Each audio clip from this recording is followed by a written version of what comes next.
I stare at the heavy brass compass in my hand, then at the divorce papers my wife just slammed onto the mahogany table. She wants half of everything, specifically targeting the $10 million inheritance she thinks I am getting today. She smirks, thinking she has secured a life of luxury with her secret lover. I do not argue, I just pick up my pen and sign my name. Because what Brenda does not know is that by claiming exactly 50% of this specific trust, she is not becoming a millionaire. She is walking blindly into a financial slaughterhouse I have been building for 5 years. Welcome back to the channel, everyone. Have you ever had someone you love betray you for money, only for them to fall into their own trap? Let me know your story in the comments.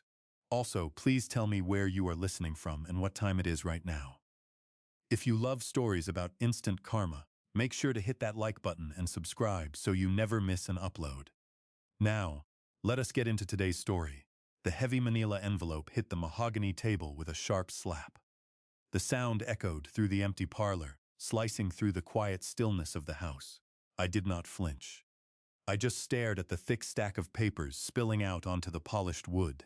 The ink at the top of the first page was bold and undeniable. Petition for dissolution of marriage. Sign it, Arthur, Brenda said. Her voice was ice-cold, completely devoid of any emotion. I am not spending another winter in this depressing town, pretending to be the dutiful, grieving wife. I looked up from the table. We were standing in the living room of my father's house in Kennebunkport, Maine. The air still smelled faintly of the white lilies from his funeral service. We had put him in the ground less than 3 hours ago. The black suit I wore felt heavy and suffocating against my skin. But the real weight was standing across from me. Brenda crossed her arms. She wore a tailored black dress that looked more suited for a Manhattan cocktail party than a damp coastal town funeral. The subtle diamond necklace catching the dim light of the parlor was new. I certainly had not bought it for her. I thought about her performance over the last 3 hours. Brenda standing by the open grave, holding a black lace handkerchief, accepting condolences from the town mayor and the local grocer. She had been the perfect picture of a heartbroken daughter-in-law. But the moment the last guest left the reception, the tears vanished like rain on a hot skillet. "Today, Brenda?" I asked. My voice was low and steady, though my chest tightened. "We just buried my father." "And I waited," she snapped back. Her eyes narrowed into angry slits. "I played the part perfectly. I held your hand at the cemetery." I nodded at his old business partners. "Now my shift is over. I want out." I moved slowly toward the table. My fingers brushed against the cold, tarnished brass of the old compass my father had handed down to me. It was sitting right next to the divorce papers. A simple, heavy thing with a cracked glass face. Brenda had always hated it. She called it cheap junk. 30 years, I said. I looked at the compass, not at her. 30 years of me settling, she corrected sharply. You ran that pathetic little hardware store on Main Street while your family sat on a fortune in Boston. You refused to touch their money because of some foolish pride. But I am done waiting for you to grow a spine. Arthur, I have my own life to live now. She stepped closer. She tapped her manicured fingernail aggressively against the legal documents. Read page 4, she commanded. I am making this very simple. We split our house. We split the savings account. And I am claiming 50% of any and all pending inheritances, specifically the estate of Harold Pendleton. I finally looked at her. Her eyes were wide and greedy. She looked completely devoid of the woman I had married decades ago. You went through his mail, I stated. It was not a question. Brenda did not even have the decency to look ashamed. She smirked. A cruel, tight expression stretched across her face. The notification letter from the Boston trust attorneys arrived yesterday, she said. $10 million, Arthur. 10 million. And you did not even mention it to me. It was not your business, I replied flatly. It is a family trust. I am your wife, she shouted. She dropped the cool facade for a split second. Half of that is mine by right. I suffered in this freezing town. I dealt with your stubbornness. I earned that money. She took a deep breath, composing herself. She smoothed down the front of her expensive dress. My lawyer is very aggressive, she continued. If you fight me on this, I will drag you through a very public, very messy trial. I will take the hardware store. I will take your pension. I will bleed you dry until you are living in your truck. I listened to the threats rolling off her tongue. There was no hesitation, no remorse. She had planned this perfectly. She waited until the old man died, intercepted the notification of the money, and struck while I was supposed to be weak and blinded by grief. "Who is he?" I asked quietly. Brenda blinked. She was momentarily thrown off balance. "Excuse me?" "The man," I said, keeping my tone perfectly even. "The one who bought you that diamond necklace. The one you were leaving me for. You would not do this so recklessly unless you had a safety net." A flicker of surprise crossed her face, but it quickly morphed into a triumphant, arrogant sneer. "His name is Julian," she said proudly. "He is a senior financial consultant from New York. He actually knows how to treat a woman. He knows how to live. And more importantly, he knows exactly how to ensure I get every single penny I am owed from this divorce." I nodded slowly. Julian, a financial consultant. That made perfect sense. Brenda was not smart enough to draft a demand for a specific, named trust fund on her own. She had coaching. "So Julian advised you to demand exactly 50% of the primary Pendleton trust," I said. I picked up the papers. The legal jargon was dense, but the specific clause was heavily highlighted in yellow. 50% of all assets, liquid or otherwise, held under the Harold Pendleton Estate Trust. Julian made sure the wording is absolutely ironclad. Brenda bragged. She leaned casually against the back of the mahogany sofa. "Once you sign it, you agree to the division before the probate even clears. No hiding assets, Arthur. No transferring it to your daughter." Hearing Maya mentioned made my jaw clench. Brenda had spent the last 5 years driving a wedge between Maya and me. She fed her lies about my supposed gambling debts to explain why we could not help with her college tuition. The truth was, Brenda had been quietly siphoning our savings for years to fund her secret trips down to New York. "Leave Maya out of this," I warned. My voice dropped a dangerous octave. "Oh, please," Brenda laughed. "She does not even return your phone calls. Now are you going to sign? Or do I need to call my lawyer and have him start drafting the subpoenas?" I stood there in the silent room. The large grandfather clock in the hallway ticked rhythmically. Any normal man would have screamed. Any normal man would have ripped the papers in half, thrown her out of the house, and hired the most ruthless divorce attorney in the state of Maine. I should have been furious. I should have been utterly broken. But as I looked at Brenda, standing there with her chest puffed out, radiating arrogance and raw greed, I felt a strange, cold sense of calm wash over me. I picked up the heavy brass compass. I ran my thumb over the cold glass face. My father had given this to me on my 18th birthday. "Arthur," he had said, "this will not just tell you where north is. It will show you exactly who to trust when the fog rolls in." I set the compass down gently next to the divorce decree. "You really want this, Brenda?" I asked. I looked her dead in the eye. "You want half of the Pendleton Trust. You want to tie yourself legally to my father's estate before the lawyers even read the will." "I want my $5 million, she corrected. Her voice was harsh and uncompromising. "I earned it." I reached into the inner pocket of my suit jacket and pulled out my silver pen. I clicked the top.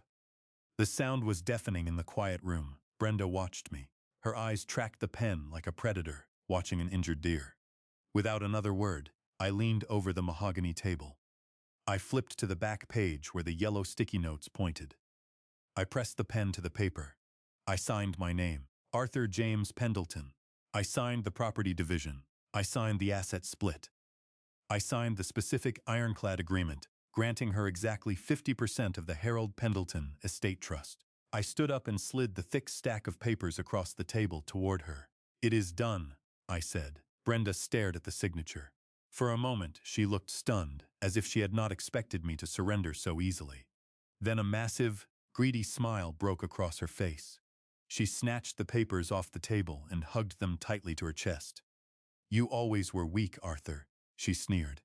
She turned sharply toward the front door. "I will have my things moved out by tomorrow afternoon. Julian is driving up to get me. Do not bother calling."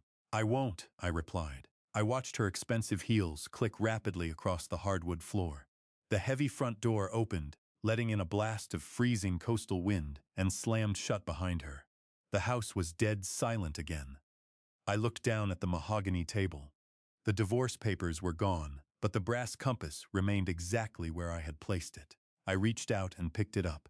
I pressed a hidden latch on the side. The bottom half of the compass popped open, revealing a tiny, tightly folded piece of paper. The real combination to my father's safe in Boston. I let out a slow, quiet breath. A small smile crept onto my face, shattering the grief I had been wearing all day. Brenda thought she had just outsmarted me. She thought her fancy financial consultant boyfriend had found the ultimate legal loophole to bleed me dry. What she did not know was that my father and I had anticipated this exact moment for 5 years. By forcing me to sign that specific clause today, she had not just secured her luxurious future. My cell phone buzzed in my pocket. I pulled it out. A text message from Thomas, our estate attorney in Boston, flashed on the screen. Did she sign the assumption of liability clause? The message read. I typed back a single word. Yes, Thomas replied immediately. Then she is locked in. Once the transfer goes through, she will be personally responsible for $5 million in toxic federal tax debt. Should I initiate the transfer to her accounts? I looked at the empty hallway where my wife of 30 years had just walked out on me. I typed my reply and hit send. Proceed. Put that back, Brenda barked from the doorway. I paused. I was standing in the guest bedroom, holding a simple wooden picture frame. It held a faded photograph of my mother sitting on the porch of this very house. It is just a picture, I said quietly. The frame is sterling silver, Brenda replied. She walked into the room and snatched it out of my hands. She popped the back open, pulled out the photograph, and let it flutter to the floor. She tossed the silver frame onto the bed next to her designer handbag. Leave the silver. You can take the paper. I looked down at the photograph of my mother on the hardwood floor. I slowly bent down and picked it up. I slid it into the breast pocket of my jacket. I did not argue. I did not raise my voice. I simply turned back to the cardboard box on the floor and continued packing. 30 years of marriage, and my entire life fit into 3 small moving boxes, mostly clothes, a few old books, and a worn-out set of woodworking tools. You are being surprisingly agreeable, Arthur, Brenda noted. She leaned against the doorframe, watching me like a hawk. It is almost pathetic. I expected you to throw a tantrum, to cry, maybe beg me to stay. I am just tired, Brenda, I said. I taped the top of the last box shut. Good, she said flatly. Because the movers are coming tomorrow to appraise the furniture. I want this place cleared out before the end of the month. The real estate market in Kennebunkport is hot right now. We should get a good price for the house. Before I could reply, the crunch of heavy tires on the gravel driveway broke the silence. Brenda instantly perked up. A bright, genuine smile flashed across her face. It was a smile I had not seen directed at me in over a decade. She quickly checked her reflection in the hallway mirror, smoothed her hair, and practically ran toward the front door. I picked up my heaviest box and walked out into the living room. Through the large front window, I saw it. A sleek, brand-new black Mercedes G-Class SUV was parked directly behind my rusted, 10-year-old Ford truck. The driver's side door opened. A man stepped out. He looked to be in his early 40s. He wore a sharp camel hair overcoat, a perfectly tailored navy suit, and expensive leather loafers that had no business being in a muddy coastal town. His dark hair was slicked back, and he wore a confident, almost predatory smirk. Julian Brenda threw the front door open. Julian caught her in his arms and kissed her right on the front porch. They did not care who saw them. They did not care that I was standing 10 feet away, holding a box of my belongings. God, I missed you. Brenda giggled like a teenager. I missed you too, babe, Julian said. His voice was smooth, practiced. Let us get you out of this freezing little shack. They walked into the house, their arms wrapped around each other. Julian stopped in his tracks when he saw me standing in the center of the living room. He looked me up and down, taking in my faded jeans and worn-out flannel shirt. His smirk widened. Arthur, I presume, Julian said. He did not offer his hand. Julian Vance, senior partner at Vance Wealth Management. I set my box down on the floor. Hello, Julian. I have to say, Arthur, I am impressed, Julian said. He walked around the living room, picking up a small crystal vase and inspecting it before putting it down. Brenda told me you were stubborn, but you signed the primary asset division without a single fight. That saves us all a lot of expensive billable hours in court. I just want this over with, I replied, keeping my tone perfectly flat. Smart man, Julian chuckled. He wrapped his arm around Brenda's waist and pulled her close. Because if you had fought us on the Pendleton Trust, I would have buried you in legal fees until you were living in a cardboard box under a bridge. $5 million is a lot of money to surrender, Arthur.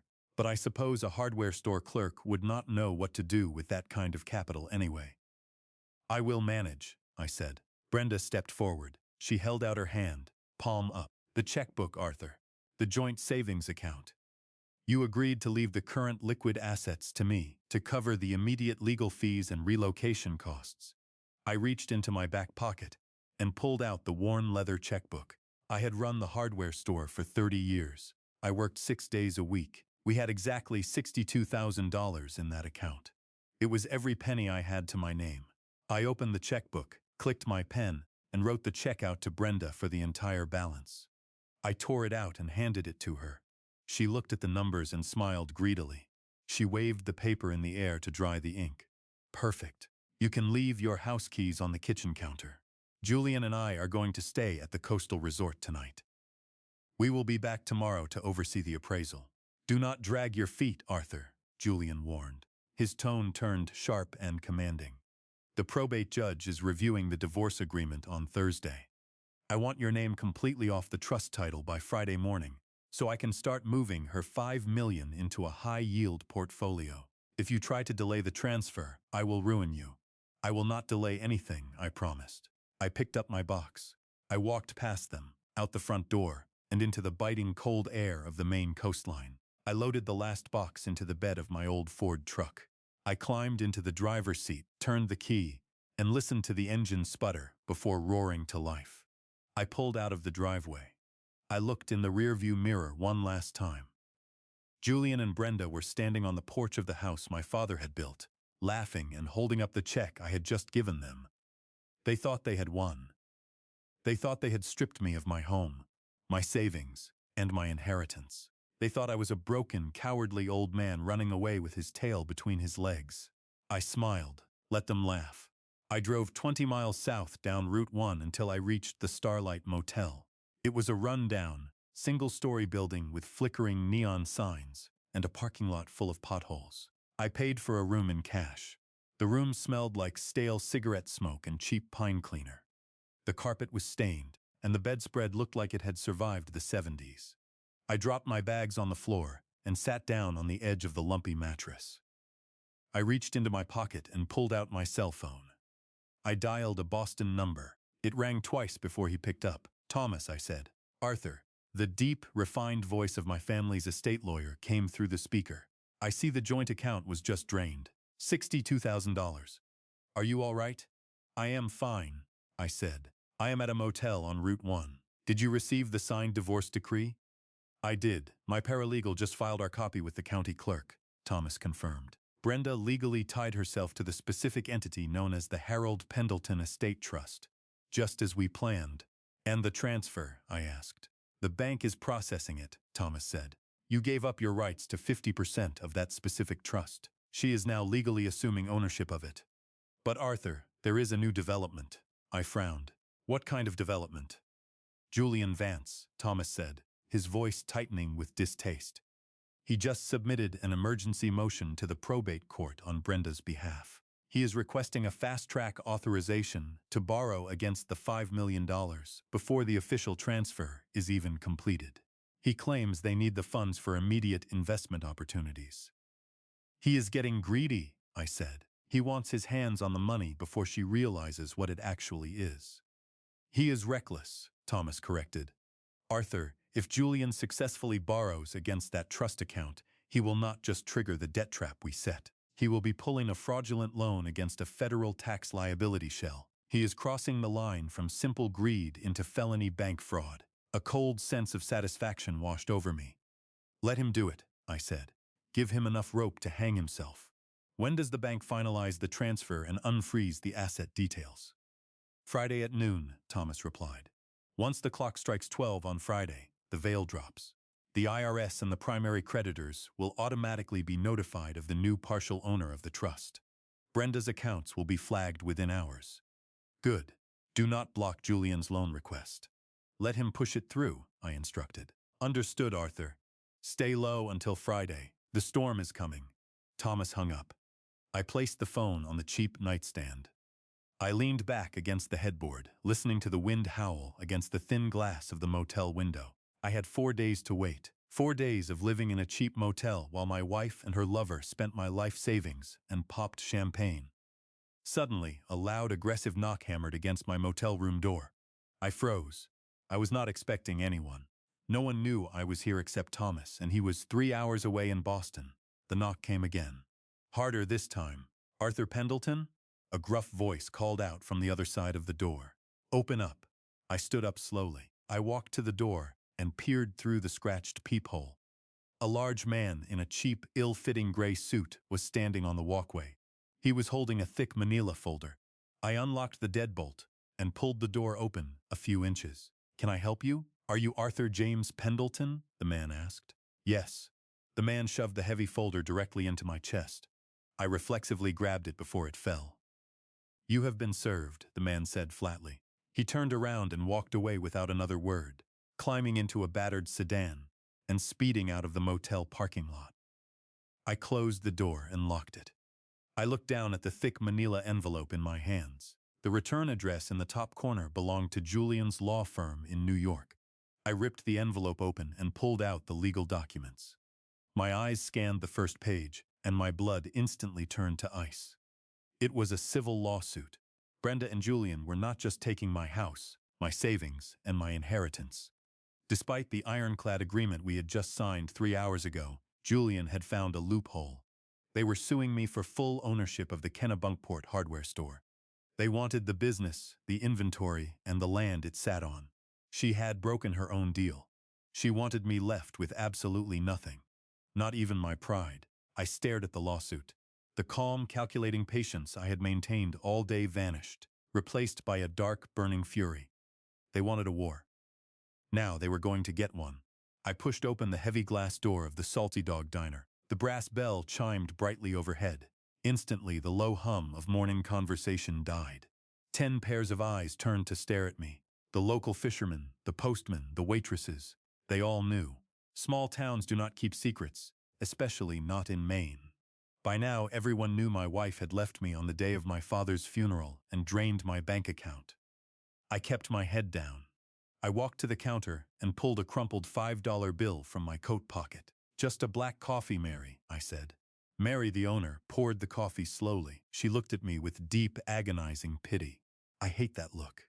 "I am so sorry, Arthur," she whispered across the counter. "We saw Brenda at the country club last night.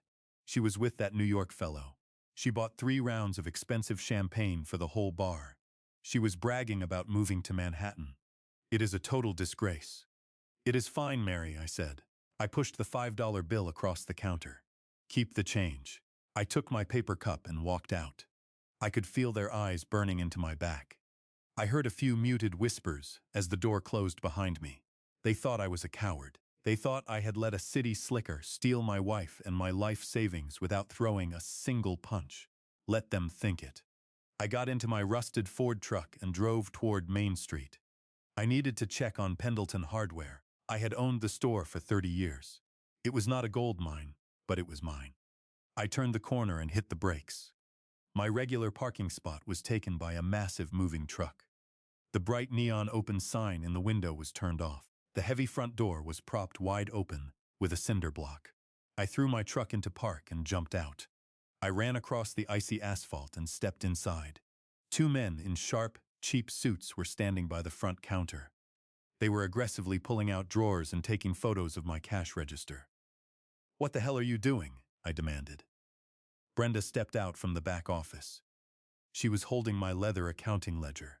She wore a brand new, floor-length mink coat. The tag was still hanging off the inside collar. "Inventory, Arthur," she said, with a smug, razor-sharp smile. Julian stepped out right behind her. He held a silver clipboard.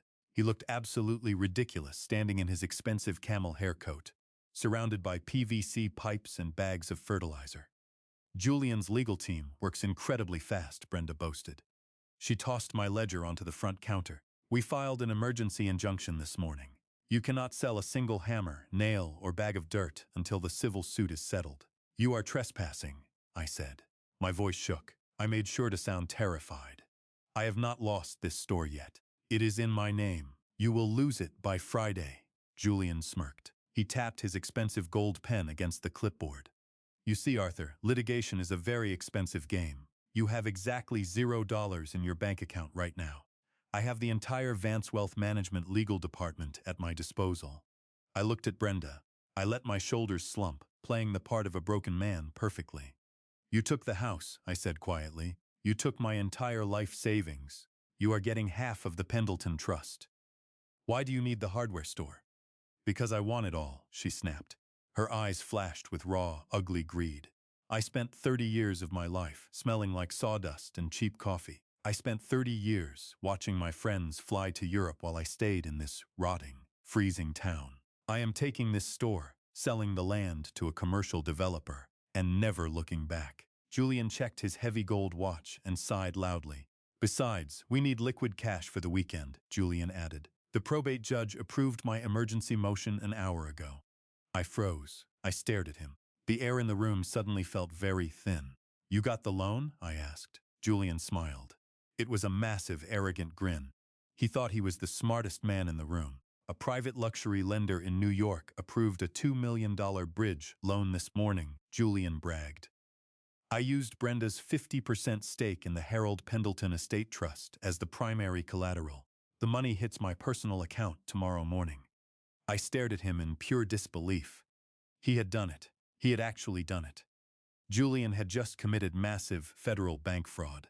He had legally secured a $2 million loan against a toxic shell company that held $5 million in federal tax debt.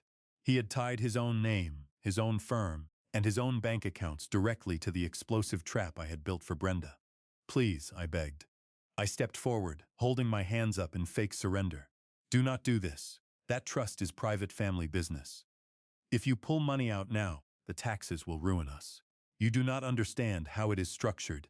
Ruin you maybe, Julian laughed loudly. He stepped uncomfortably close to me, poking a hard finger into my chest. I manage billions of dollars, old man. I know exactly what I am doing. Your little $10 million family trust is child's play. Now get out of my store before I have you arrested for trespassing. I looked down at the floor, forcing myself to look utterly defeated.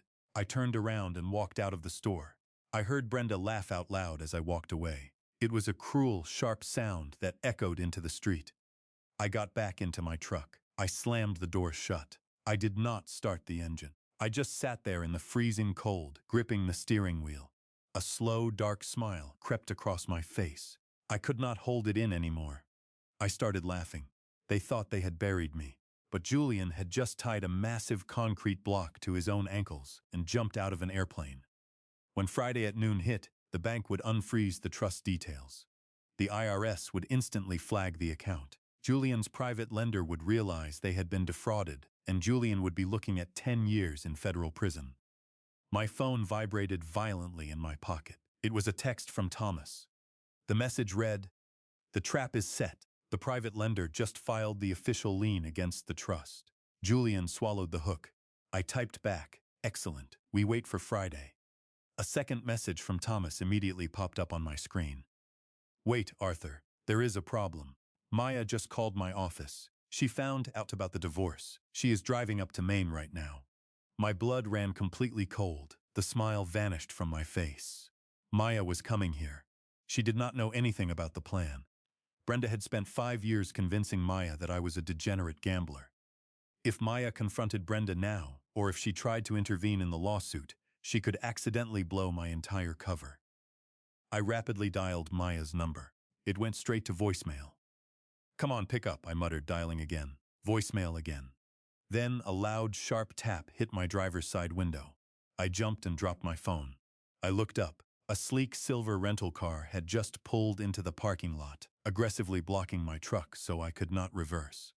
The driver's door swung open. A young woman in a heavy winter coat stepped out into the freezing wind. Her eyes were red from crying, but her jaw was set with absolute fury. It was Maya, and she was holding a thick stack of printed emails in her hand. Maya marched across the icy asphalt. She did not wear a hat or gloves. She just held a thick stack of printed papers tightly against her chest. She stopped right next to my open driver's side window. She shoved the papers through the gap and dropped them directly onto my lap. "Read them," Maya demanded. Her voice shook, but not from the cold. I looked down at the stack of papers. Then I looked up at my daughter. I had not seen her in 3 years. She looked so much like her mother did 30 years ago. But her eyes were entirely her own. Right now, those eyes were completely bloodshot. "What is this, Maya?" I asked softly. "Just read the top page, Dad," she insisted. She crossed her arms tightly, shivering in the freezing coastal wind. I picked up the first page. It was a printed email. The sender was Brenda. The recipient was Julian Vance. The date was over 4 years ago. I scanned the text. The words jumped off the page like physical blows. "I moved another 10,000 out of the joint savings today," Brenda had written. "Arthur did not even notice. He is too busy at that stupid hardware store. Tell Maya he lost it at the casino again." She believes everything I say. If we keep draining him slowly, we can afford the down payment on the Manhattan condo by the time the old man dies. I stopped reading, my chest tightened. I already knew Brenda had been stealing from me. I already knew she had poisoned Maya against me. But seeing it written down in black and white, seeing the cold calculation in her own words, made my stomach turn. "I am so sorry," Maya whispered. Her voice finally broke. A single tear escaped and rolled down her freezing cheek. I unbuckled my seatbelt. I pushed the heavy truck door open, forcing Maya to step back. I climbed out into the freezing wind. I did not say a word. I just wrapped my arms around my daughter and pulled her into a tight hug.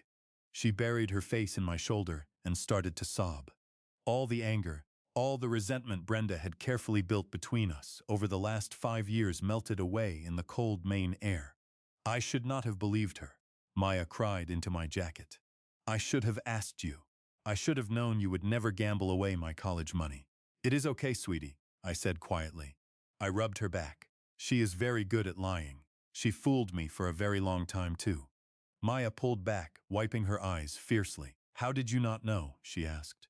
"I did know," I replied. My voice turned cold and steady. "I found out 5 years ago." Maya stared at me in shock. "You knew? Then why did you let her take everything? Why did you sign the divorce papers yesterday? Thomas told me you gave her half of Grandpa's estate. You just surrendered." I looked around the empty parking lot. The hardware store was locked up. Julian and Brenda were long gone. The streets were quiet. "Get in your car," I told her.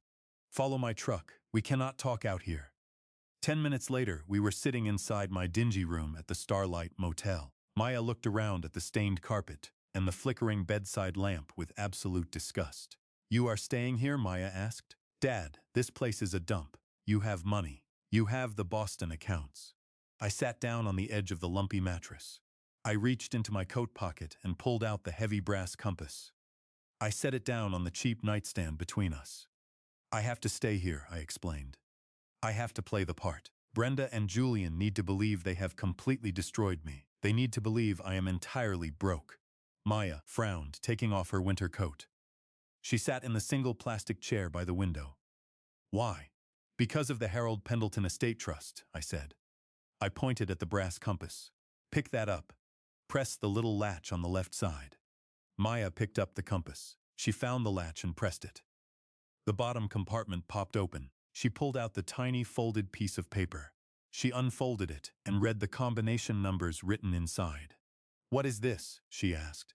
"That is the combination to a very specific, very hidden safe in your grandfather's office," I said. "But that is for later. Right now, we need to talk about the trust Brenda demanded yesterday." I leaned forward, resting my elbows on my knees.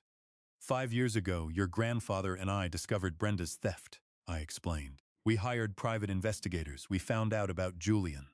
We found out they were waiting for my father to die so they could raid the inheritance.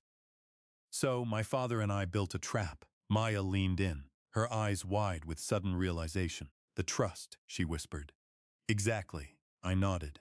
"We created a shell company and named it the Harold Pendleton Estate Trust. We made it look incredibly wealthy on paper. We leaked fake documents to Brenda's mail over the years, hinting that it held $10 million in liquid cash. But it does not," Maya guessed. I smiled a slow, dark smile. "No, it is a financial landfill. Over the last few decades, my father bought up several failing commercial properties in Boston.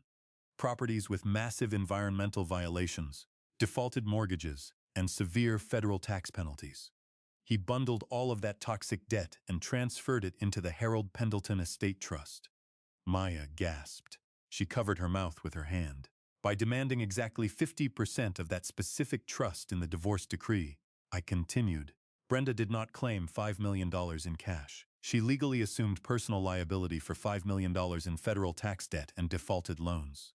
Oh my God, Maya breathed. A massive wicked smile spread across her face. Dad, that is brilliant. But it gets better, I said. Julian is impatient.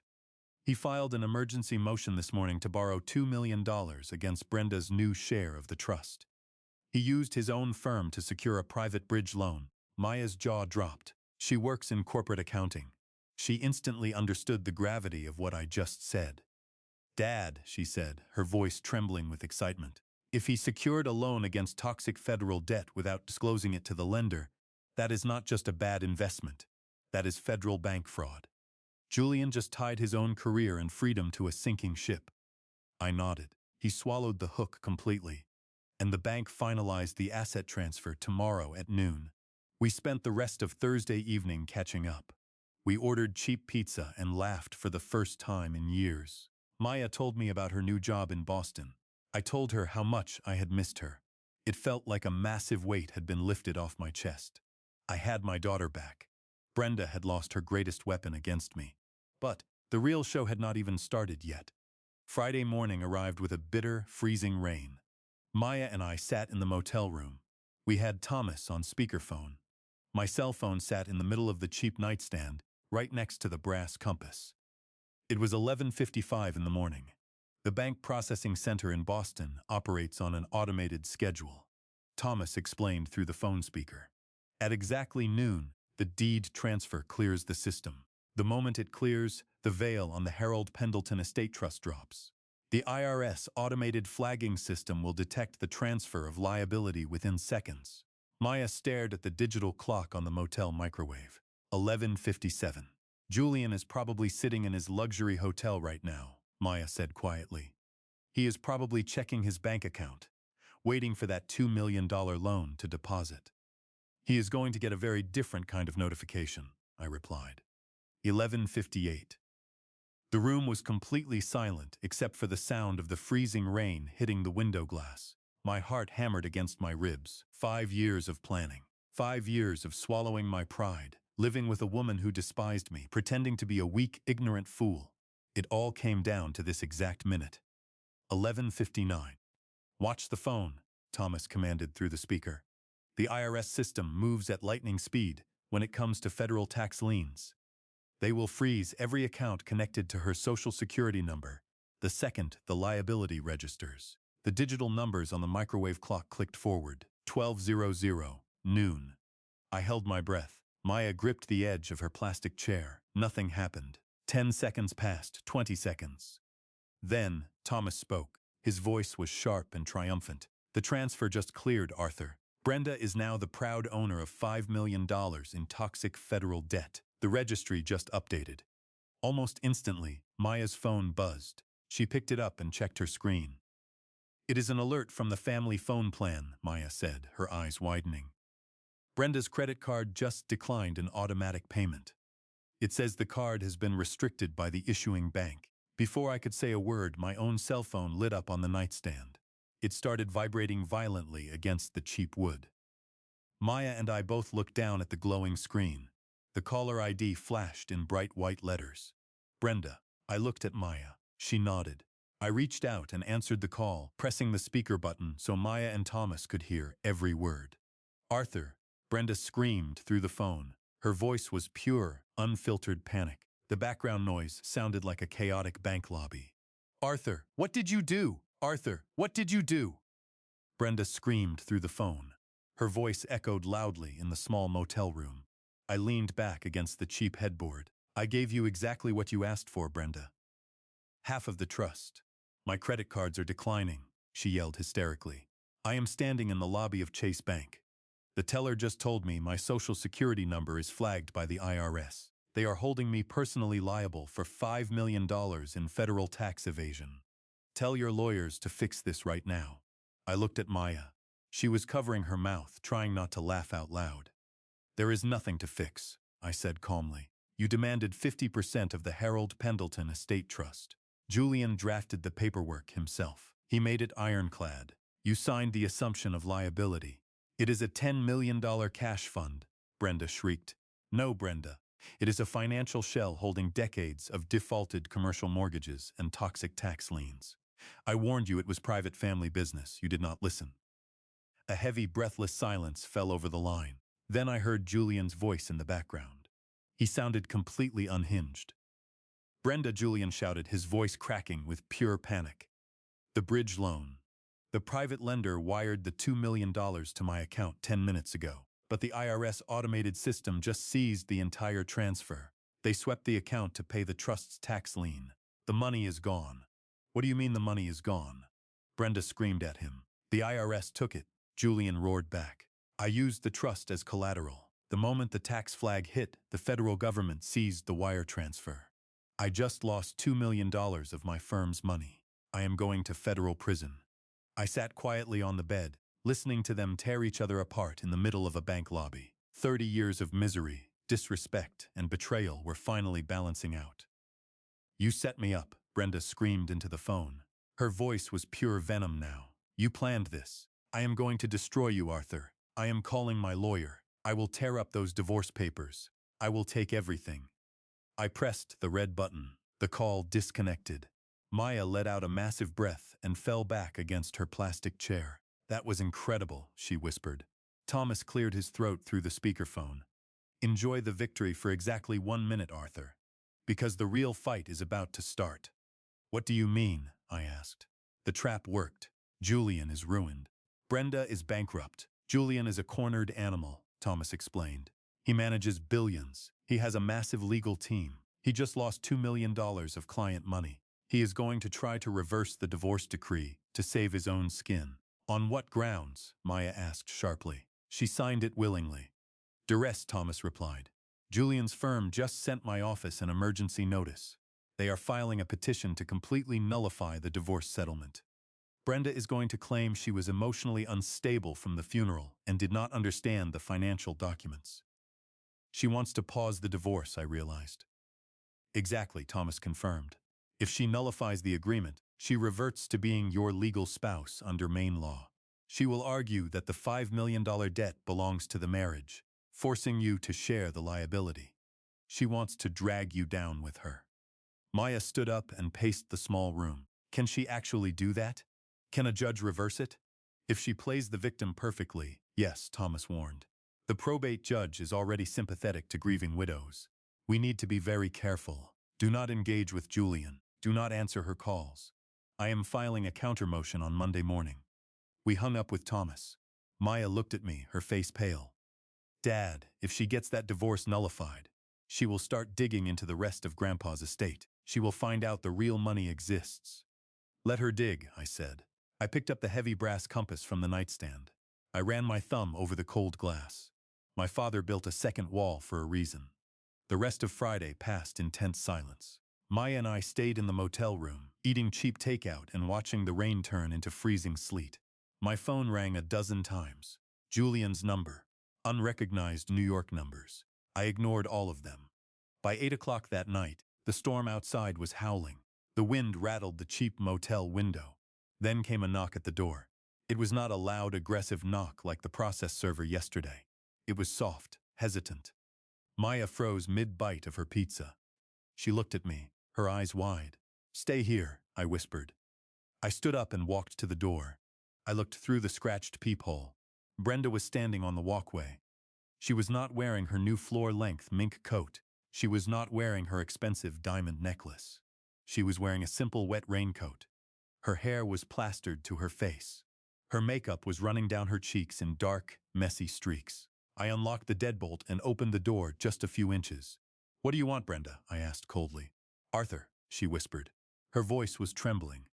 She looked up at me with wide, tear-filled eyes. Please, can I come in? I am freezing. Where is Julian? I asked. He left me, she sobbed. The tears flowed freely now. He took the Mercedes and drove back to New York. He said I ruined his life. He fired his lawyers. I have no one, Arthur. She shivered violently in the freezing rain. I made a terrible mistake, Brenda cried. She reached out and grabbed the edge of the doorframe. I was blinded by grief. Julian manipulated me. He told me you were hiding things. He forced me to sign those papers and demand that money. I did not want any of this. I just want my husband back. I stared at her. 30 years ago, those tears would have broken my heart. I would have moved heaven and earth to protect her. But I had read the emails. I knew the truth. She was not crying because she lost her husband. She was crying because she lost her money. Arthur, please, she begged, her voice dropping to a pathetic whisper. Let me come inside. We can tear up the divorce papers. We can fix this. I still love you. I looked at the woman who had spent 5 years plotting to rob me blind. I looked at the woman who had poisoned my own daughter against me. I opened the door wider. I pulled the door open. The freezing wind whipped sleet into the cheap motel room. Brenda stepped inside. She was shivering violently, her wet hair plastered against her cheeks. Before I had opened the door, I had pointed silently toward the small bathroom in the back of the room. Maya had slipped inside without a word. She left the flimsy wooden door cracked open by exactly 1 inch. I knew her cell phone camera was pointed right at us, recording every single second. Thank you, Brenda sobbed. She wrapped her wet raincoat tightly around herself. I did not know where else to go. I closed the door and locked the deadbolt. The howling wind was instantly muffled. Where is Julian? I asked again. I kept my voice perfectly flat. He is a monster, Arthur, Brenda cried. She took a step toward me, reaching out for my arm. I stepped back, letting her hands fall to her sides. She looked hurt, but quickly recovered her victim routine. When the bank seized the $2 million today, he completely lost his mind, she explained. Her voice shook with practiced emotion. He blamed me for everything. He said I gave him bad information. But I did not know anything about that tax debt. You have to believe me. You demanded the specific trust by name, I reminded her. You highlighted it in the divorce papers. Because Julian told me to, she pleaded. She wiped her running mascara with the back of her cold hand. He manipulated me, Arthur. He is a financial predator. He found me when I was vulnerable and lonely. He promised me a better life, but he just wanted to use my marital status to steal your father's money. I looked at her, standing under the flickering fluorescent light of the motel room. She was a phenomenal actress. If I had not read her emails to Julian from 4 years ago, I might have actually believed her. So you never wanted to leave me? I asked. I softened my face, playing the part of the hopeful, naive husband. Never, she lied perfectly. I love you, Arthur. We have been married for 30 years. I was just confused. I was scared of growing old with nothing. But sitting in that bank lobby today, watching Julian scream at me, I realized money means nothing without you. I walked over to the cheap plastic chair and sat down. I let out a long, heavy sigh. It is a massive mess, Brenda, I said. You drained my entire life savings. You kicked me out of my own home. And now you owe the federal government $5 million. I know, she cried, dropping to her knees right in front of my chair.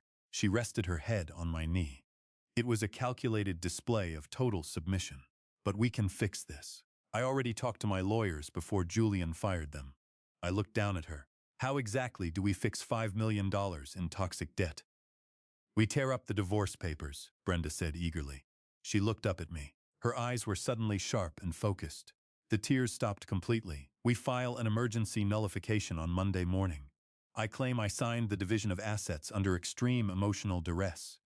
And then what? I asked. The IRS already flagged your social security number.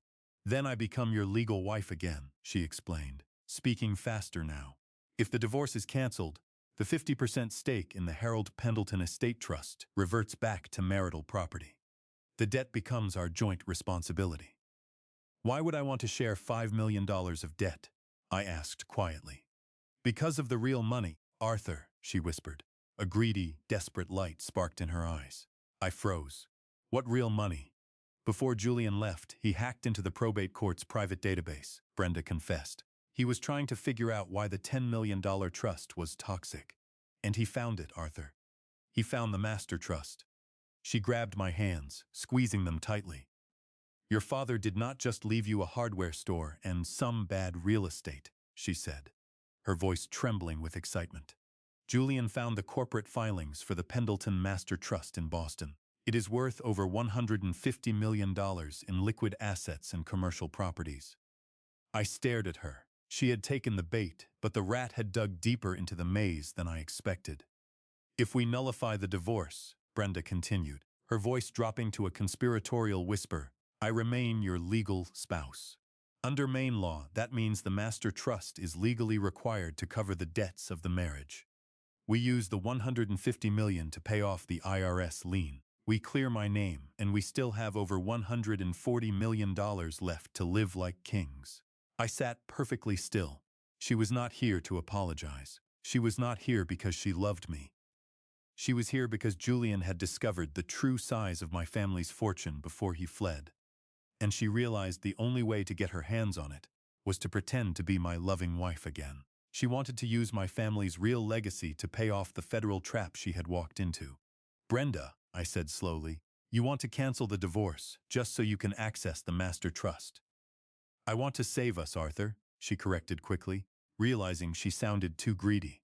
I want to save our marriage. We can travel. We can buy a house in Manhattan, just like we always talked about. Just call Thomas on Monday. Tell him you forgive me. Tell him to accept the nullification. I looked at her hands gripping mine. I thought about my mother's silver picture frame that she had thrown on the floor.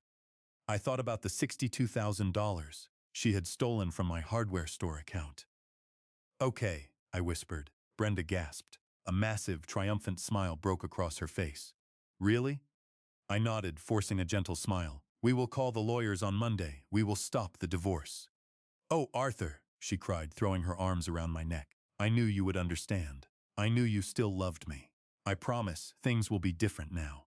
You should go back to your hotel, I said, gently pulling her arms away. You are freezing.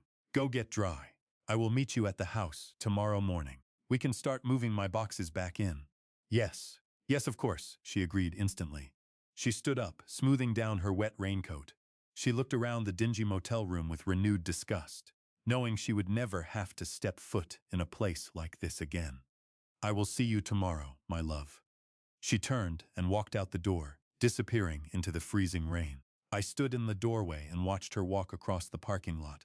She did not look back once. Her step was light. She thought she had just secured $150 million. I closed the door and locked it. The bathroom door creaked open. Maya stepped out. Her face was pale with absolute fury. She held her cell phone tightly in her hand. The screen showed a video recording exactly 12 minutes long. Did you get it? I asked. Every single word, Maya said, her voice shaking with anger. She admitted Julian hacked the probate database. She admitted she only wants to cancel the divorce to force the master trust to pay her federal debt. Dad, she is a monster. I walked over to the nightstand and picked up the heavy brass compass. Let her file the nullification on Monday, I said softly. Maya frowned. But if she nullifies the divorce, she legally becomes your wife again. She will drag the master trust into probate court. She could actually win. No, she won't, I replied. I pressed the hidden latch on the compass. The bottom compartment popped open. I pulled out the tiny, folded piece of paper with the safe combination. Why not? Maya asked. Because she does not know about my father's final condition, I said. I handed the piece of paper to Maya. Maya unfolded it. Below the numbers for the safe combination, there was a single sentence written in my father's sharp, elegant handwriting. Maya read the sentence out loud. Any spouse who initiates legal action against the estate with malicious financial intent will immediately trigger the ironclad severance clause. Maya looked up at me, her eyes wide. What does that mean? It means, I smiled, that by officially filing a motion to claim the master trust to pay her fraud debts, Brenda is about to lock herself in a cage she can never, ever open. My cell phone buzzed on the bed. I picked it up. It was an automated email alert from the Maine County Court system. I looked at the screen and started laughing. What is it? Maya asked. She did not wait until Monday, I said, showing Maya the screen. Brenda's lawyers filed the emergency nullification petition 10 minutes ago, right before she knocked on my door. She was playing us the entire time. Maya smiled, a hard, cold expression that mirrored my own. Then let us go to Boston, Maya said. It is time to open Grandpa's safe. Turn left at the next light, I told Maya. I pointed toward the narrow cobblestone streets of Beacon Hill. Maya navigated her rental car through the freezing Boston rain. She pulled up to the curb in front of a massive 4-story brick brownstone. The iron gates were rusted, but the building itself radiated old, quiet money. It had been my father's primary residence before he retired to Maine. Thomas was already waiting for us on the front steps. He held a black leather briefcase to shield his head from the heavy rain. He rushed us inside and locked the heavy oak door behind us. The air inside the house was stale. It smelled like old paper and lemon polish. The furniture in the hallway was covered in white sheets. We did not stop in the foyer. I led them straight up the grand mahogany staircase to my father's private study on the 3rd floor. Brenda's new legal team has been incredibly busy this morning, Thomas said as we walked. He set his wet briefcase on a large wooden desk. They filed the nullification of the divorce at 8.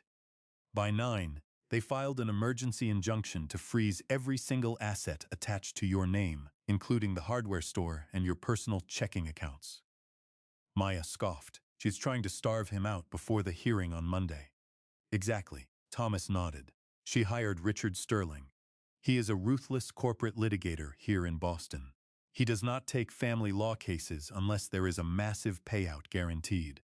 Brenda must have convinced him the master trust is vulnerable. I walked past the desk and stopped in front of a massive floor-to-ceiling bookshelf.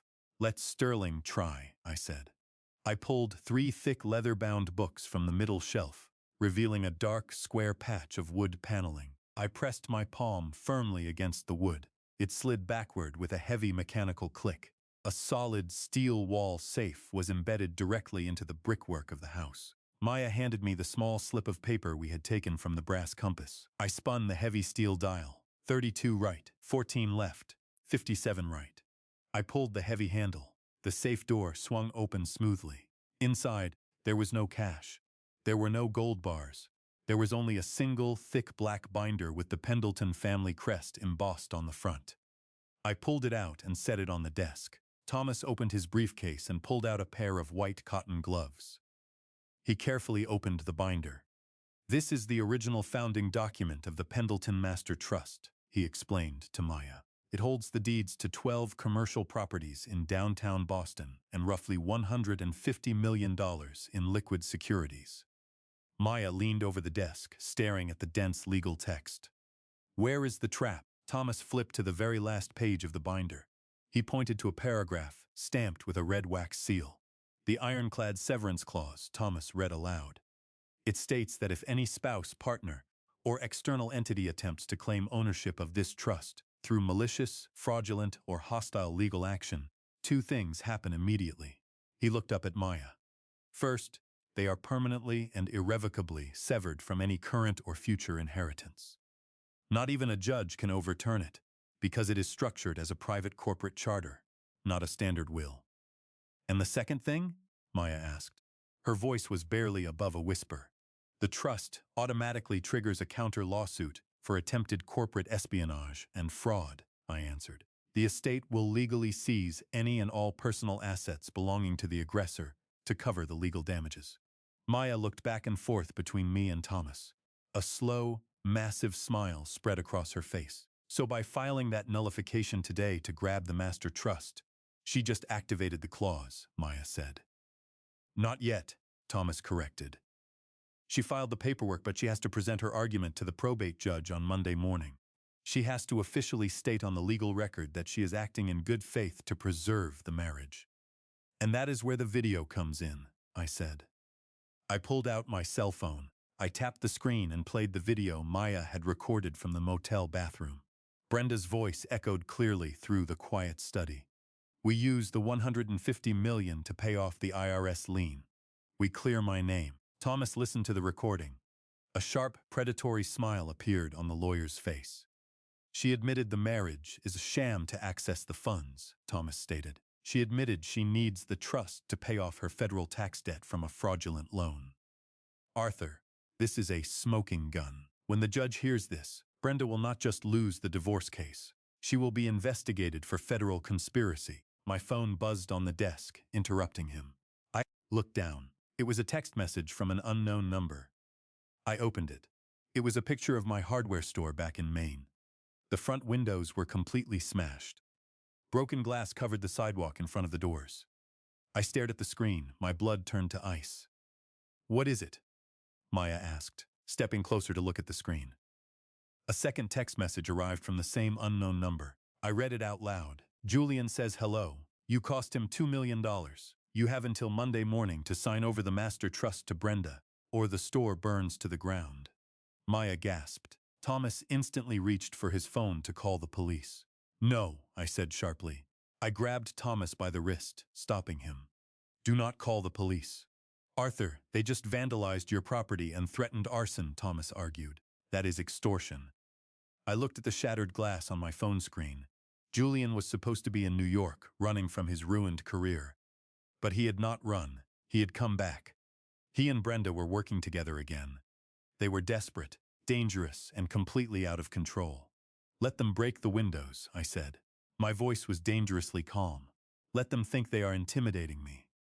If we call the cops now, Julian goes into hiding and delays the hearing. I want them both in that courtroom on Monday morning.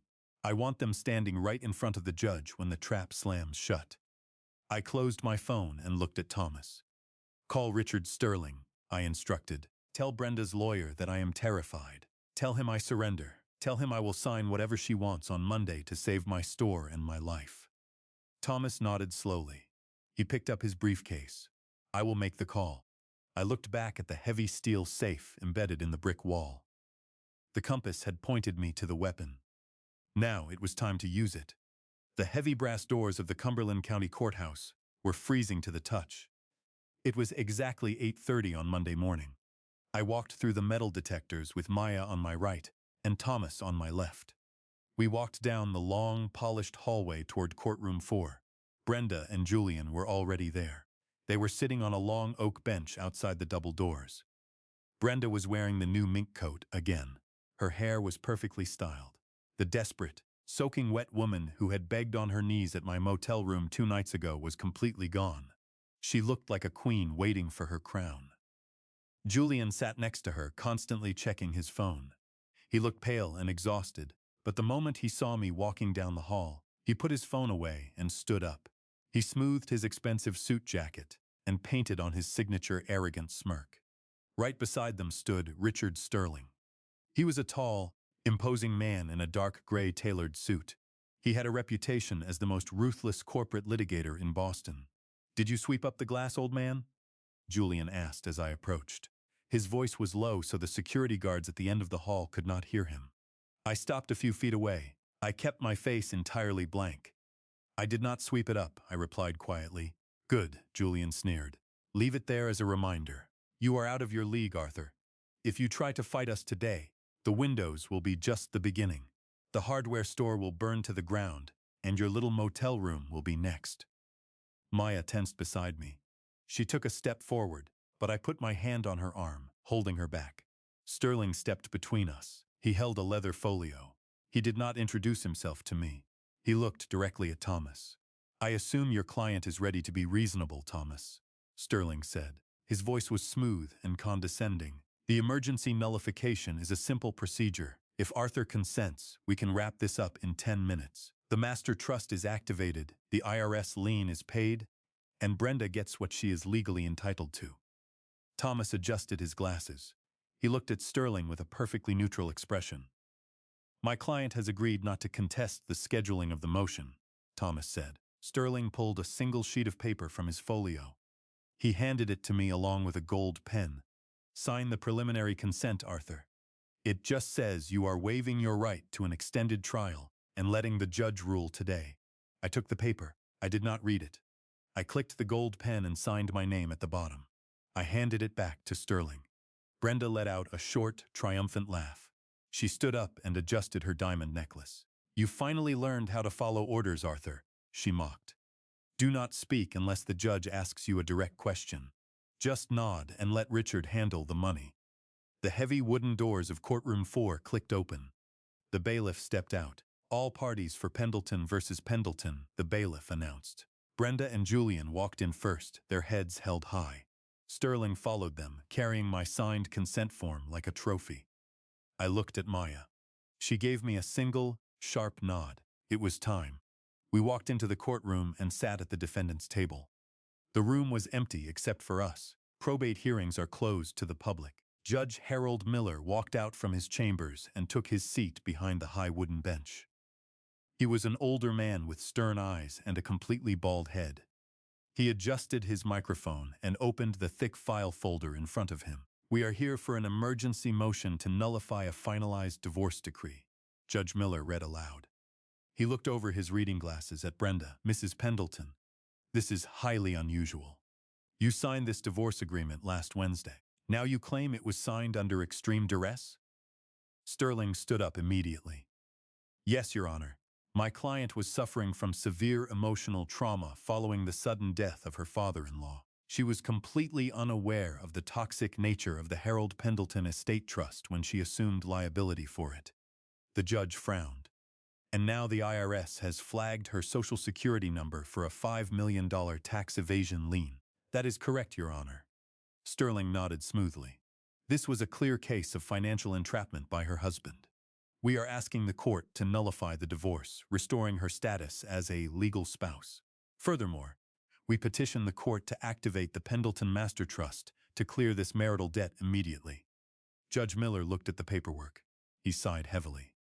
"Mr. Sterling, activating a private corporate trust to pay off a personal IRS lien is a massive legal leap. Does the husband consent to this?" Sterling smiled. He picked up the piece of paper I had just signed in the hallway. He handed it to the bailiff, who carried it up to the judge. "Yes, Your Honor," Sterling said proudly. "Arthur Pendleton has signed a preliminary consent waiver. He acknowledges the mistake and wishes to restore the marriage. He surrenders control of the proceedings to this court." Julian leaned back in his chair.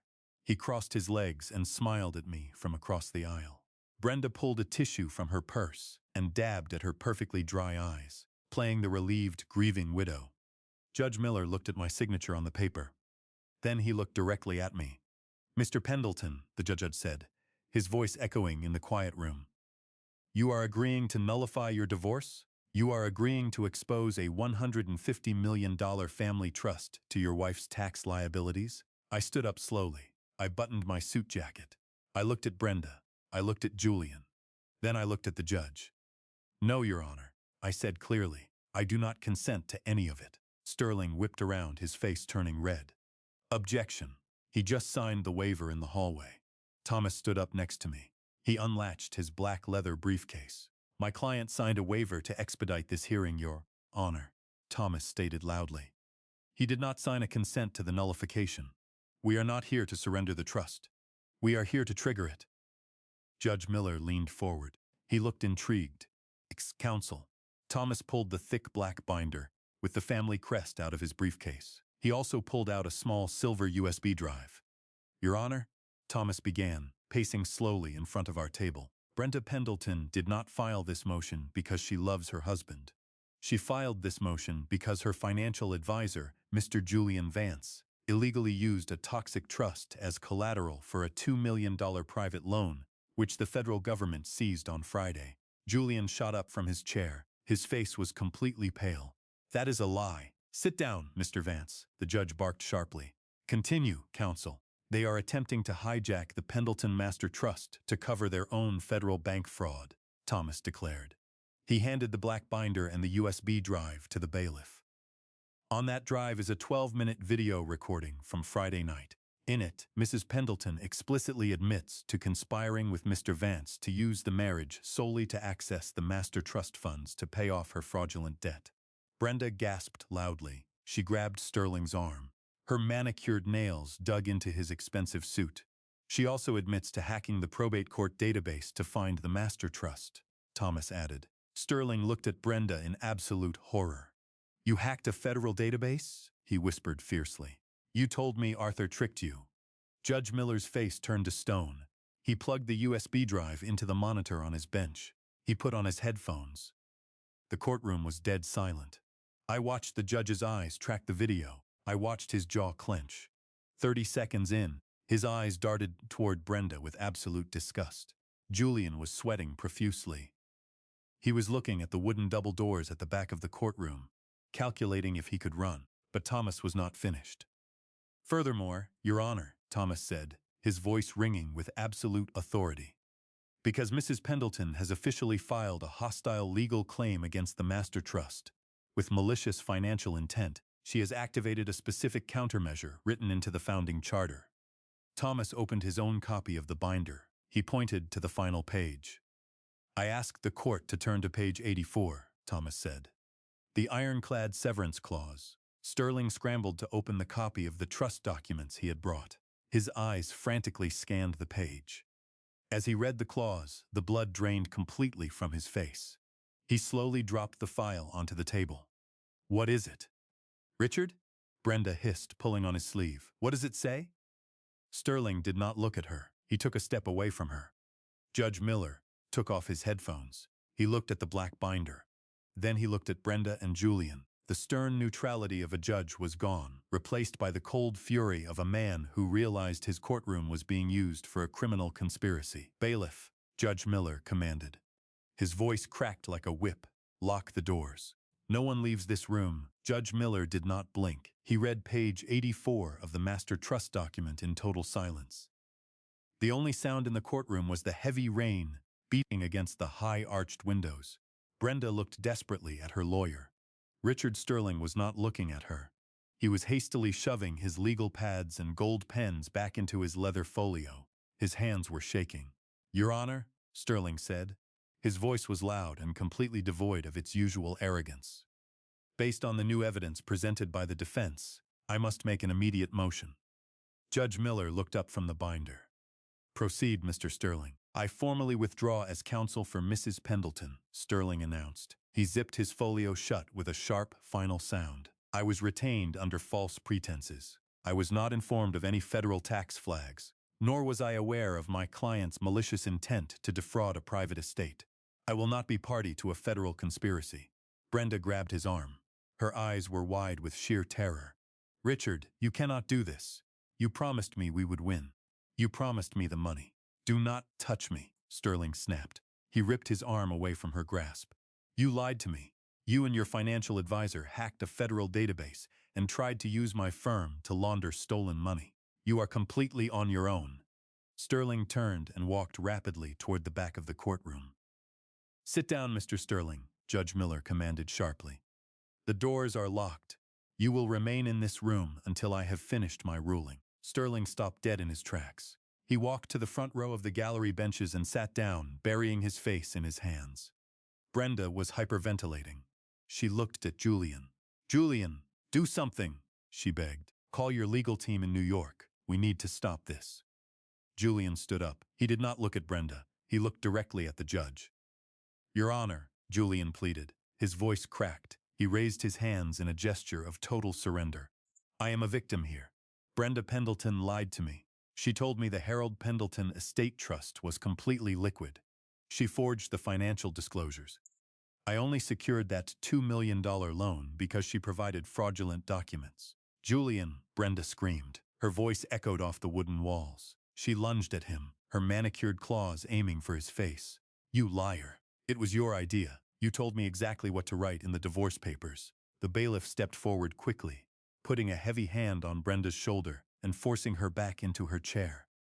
She orchestrated the entire thing, Julian yelled, pointing a trembling finger at Brenda. I am just a financial consultant, I advise. She executed the fraud. She is the one who stole the $62,000 from her husband to pay for my hotel room. She is a thief. I sat quietly at the defendant's table. Maya sat next to me, watching the two of them tear each other to pieces. There was no love between them. There never was.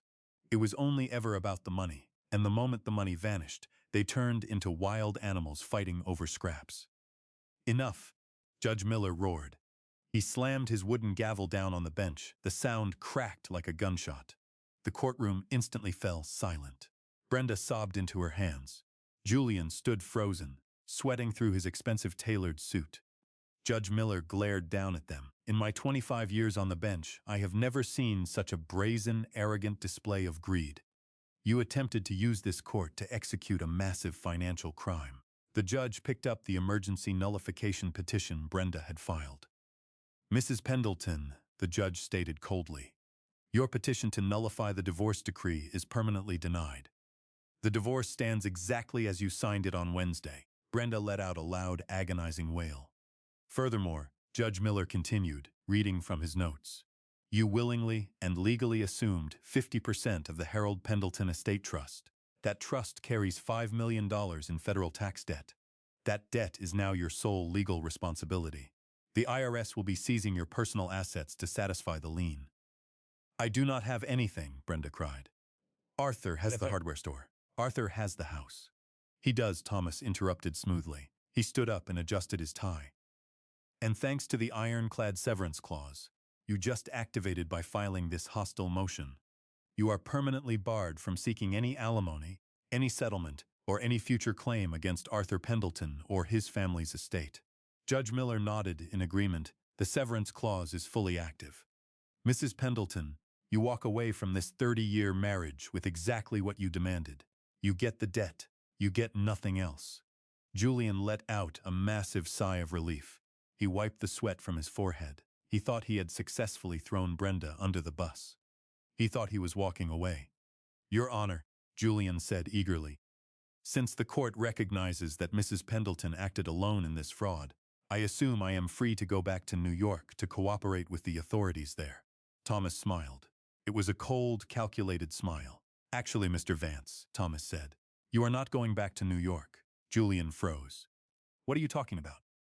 When you secured that $2 million private loan using a toxic trust as collateral, Thomas explained, you committed wire fraud across state lines. You used a New York bank to target a Massachusetts trust while sitting in a hotel in Maine.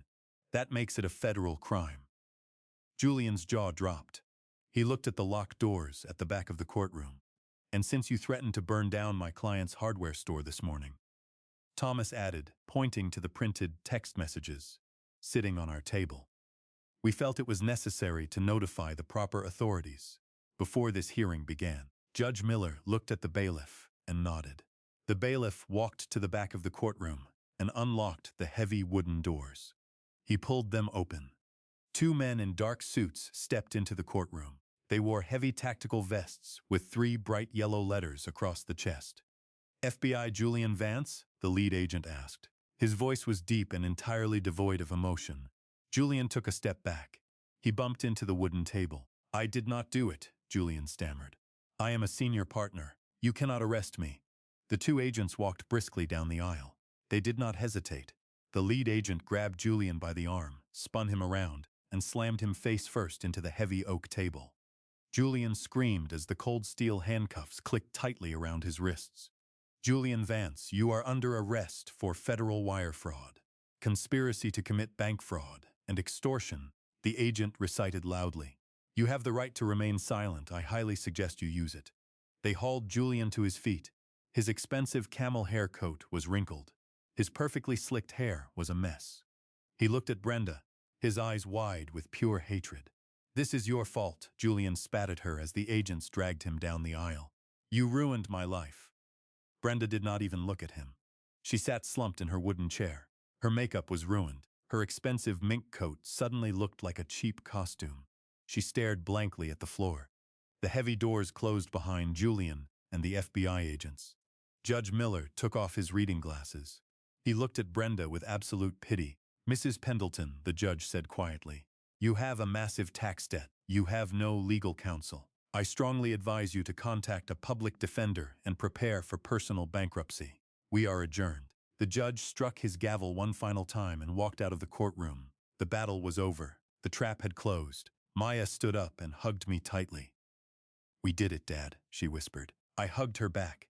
The heavy, suffocating weight I had carried in my chest for 5 long years was finally gone. Thomas packed the master trust binder back into his briefcase. Excellent work, Arthur, he said, snapping the locks shut. I will have the deed to the hardware store transferred into a protective LLC by tomorrow morning. Your assets are completely safe. Thank you, Thomas, I said. Maya and I turned to leave. We walked past the plaintiff's table. Brenda was still sitting there. She looked completely broken. The arrogant, greedy woman who had thrown divorce papers at me on the day of my father's funeral was dead. Arthur, she whispered. Her voice was barely audible. I stopped. I looked down at her. Please, she cried. A fresh wave of tears rolled down her cheeks. Where am I going to live? I have no money. I have no house. I cannot pay $5 million. They are going to put me in prison. I looked at the woman I had loved for 30 years. I thought about the pain she had caused Maya. I thought about the lies she had told. You should have kept the compass, Brenda, I said softly. I turned my back on her and walked out of the courtroom. The freezing rain finally stopped by the time Maya and I walked out of the heavy brass doors of the courthouse. The thick gray clouds over Portland were beginning to break apart, letting narrow beams of pale winter sunlight hit the wet pavement. I took a deep breath. The air smelled crisp and clean. Thomas stopped at the bottom of the courthouse steps. He shook my hand firmly. I will file the Protective LLC paperwork for the hardware store and the main house within the hour.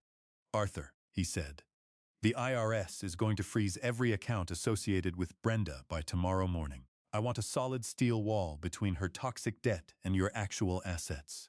Thank you, Thomas, I said, for everything. 5 years is a long time to wait. It was worth every minute, Thomas smiled. I will call you next week to begin the transfer of the master trust funds. Safe travels back to Kennebunkport. Maya and I got into her rental car. We drove out of the city in comfortable silence. The radio played softly in the background. I looked out the window at the passing pine trees. The suffocating weight I had carried in my chest for half a decade was completely gone. I had my life back. More importantly, I had my daughter back. The fallout over the next 2 months was absolute. The IRS does not negotiate when it comes to $5 million in defaulted federal tax liens. They moved with terrifying speed. Because Brenda had legally assumed the debt through the divorce decree, they immediately seized her personal bank accounts. They seized the $62,000 she had stolen from my hardware store. They even seized the diamond necklace Julian had bought her, auctioning it off to cover a fraction of the penalties. Julian had it much worse. The federal prosecutors offered him a plea deal. If he pleaded guilty to wire fraud and conspiracy, they would recommend 10 years in a minimum security federal prison. If he fought it and went to trial, they threatened him with 25. Julian took the deal. His prestigious career was completely erased. Vance Wealth Management fired him immediately, and the state of New York permanently revoked his financial licenses. He went from drinking expensive champagne in luxury hotels to eating off a metal tray in a federal facility. I did not feel sorry for either of them. They built their own cages. They just expected me to step inside and lock the door for them. By early April, the snow in Maine finally began to melt. I hired a local contractor to replace the smashed front windows of Pendleton Hardware. I gave my assistant manager a massive raise and officially handed over the day-to-day operations of the store to him. I did not need to work 6 days a week anymore. The master trust had officially transferred into my name. I was technically worth over $150 million. But I did not buy a mansion. I did not buy a fancy sports car. I kept the old Ford truck. I kept the house my father built. One Tuesday afternoon, I drove down Route 1 toward a neighboring coastal town to pick up some specialty lumber. I pulled into a dusty parking lot next to a small, run-down diner. I turned off the engine and stepped out of the truck. I glanced through the large glass window of the diner. I stopped dead in my tracks. A woman in a faded pink uniform was aggressively scrubbing a dirty table with a wet rag. Her hair was pulled back into a messy, frantic bun. She looked exhausted. The deep lines on her face carried the weight of a woman who had lost absolutely everything and had no one left to blame. It was Brenda. She paused her scrubbing. She looked up and wiped the sweat from her forehead. For a brief second, her eyes locked onto mine through the diner window. She froze. The dirty rag slipped out of her hand and fell to the floor. I looked at her. She was living in a cheap motel somewhere, working minimum wage shifts just to survive, knowing the federal government would garnish any real paycheck she ever earned for the rest of her life.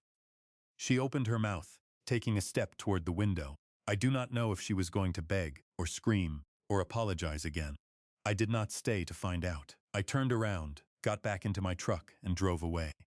I never looked in the rearview mirror. That chapter of my life was permanently closed. Later that evening, I sat on the back porch of my house in Kennebunkport. The coastal breeze was cold, but the sun setting over the water painted the sky in brilliant shades of orange and purple. The back door opened. Maya walked out carrying 2 mugs of hot coffee. She had officially moved her remote office to the spare bedroom upstairs. We were spending the summer restoring an old wooden sailboat my father had left in the garage. She handed me a mug and sat down in the wooden rocking chair next to mine. Thomas called, Maya said, blowing the steam off her coffee. The paperwork for the new Pendleton Foundation cleared. The first $2 million will go directly to the local community college scholarship fund. Grandpa would have loved that, I smiled. He always hated seeing kids drop out because they could not afford tuition. Maya looked at me, a warm, genuine smile on her face. I am really glad I came up here, Dad. I am sorry I stayed away for so long. You are here now, I said softly. That is all that matters. I reached into my coat pocket and pulled out the heavy brass compass. The glass was still cracked. The brass was still tarnished. It was not worth a single dollar to anyone else in the world. I ran my thumb over the cold metal. My father had been right. It did not just tell me where north was. It had shown me exactly who to trust when the fog rolled in. I set the compass down on the wooden table between us. I leaned back in my chair, drank my coffee, and watched the tide roll in. For the first time in a very long time, I was completely at peace. Thank you so much for listening to today's story. Greed is a powerful blindfold. It can make people abandon 30 years of loyalty just for the illusion of a better life. But the truth is, when you build your future on a foundation of lies and betrayal, the collapse is inevitable. Arthur lost his wife, but in the end, he gained back his peace, his daughter, and his true legacy. What would you have done if you were in Arthur's shoes? Would you have been able to stay calm and play the long game for 5 years? Or would you have confronted Brenda the moment you found out? Let me know your thoughts in the comments below. Also, do not forget to tell me where in the world you are listening from and what time it is there. If you enjoyed this story of ultimate karma, please hit that like button, subscribe to the channel, and turn on the notification bell so you never miss out on our daily uploads. Until next time, stay safe and take care of the people who truly matter.